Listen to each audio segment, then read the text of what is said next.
And I've observed and experienced 4 different cultures that teams are in when they're operating in complex environments. And I want to share these 4 cultures with you. The first culture that I see teams are in when it comes to making decisions is one I call haphazard.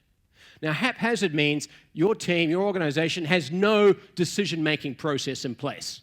Whatever decision-making process there is has just evolved organically. How do you know you have a haphazard team decision-making culture if you see things like this happening? It can take months, even years in your organization to get decisions made. And it's almost impossible to tell who has responsibility for making what decisions. The second culture of team decision-making that I see is one called committee. Now, many people think committees are the be-all and end-all of team decision-making, when actually they're one of the lowest forms of team decision-making.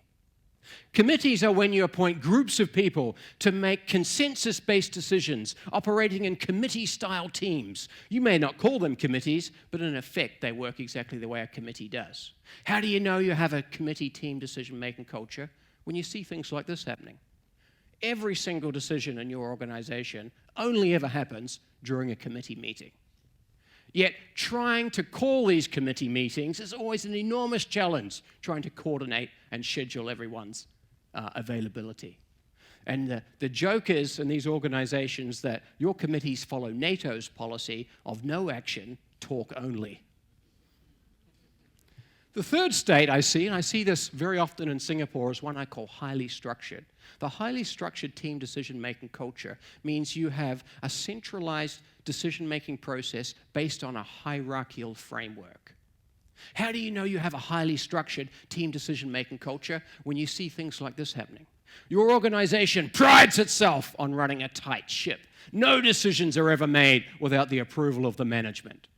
Yet your leaders and your managers are so tied up with operational day-to-day decisions, they hardly have time to think strategically. Decisions are made from the top and forced down, often with little implication of the effects at ground level. You can relate to that, can't you? Either that or you're just winking at me. The fourth culture that I see is one I call highly aligned.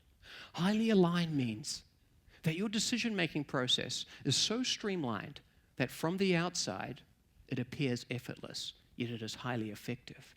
How do you know you have a highly aligned team decision-making culture? When you see things like this happening. Decisions in your organization are delegated and empowered to your people in the field as the situations arise. Yet you have 100% confidence that those decisions are aligned with your organization's goals and values. You're seen as a leader in your field. Other teams try and copy what you do. They even try and steal some of your star performers. But just by poaching your individual talent, they can't recreate what you do. And they don't know why.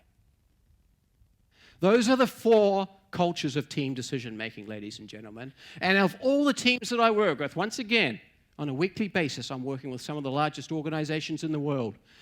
90% of them want to be in a thriving state, but they are applying the wrong team decision-making culture. They're either highly structured, they're either in committee, or they're haphazard.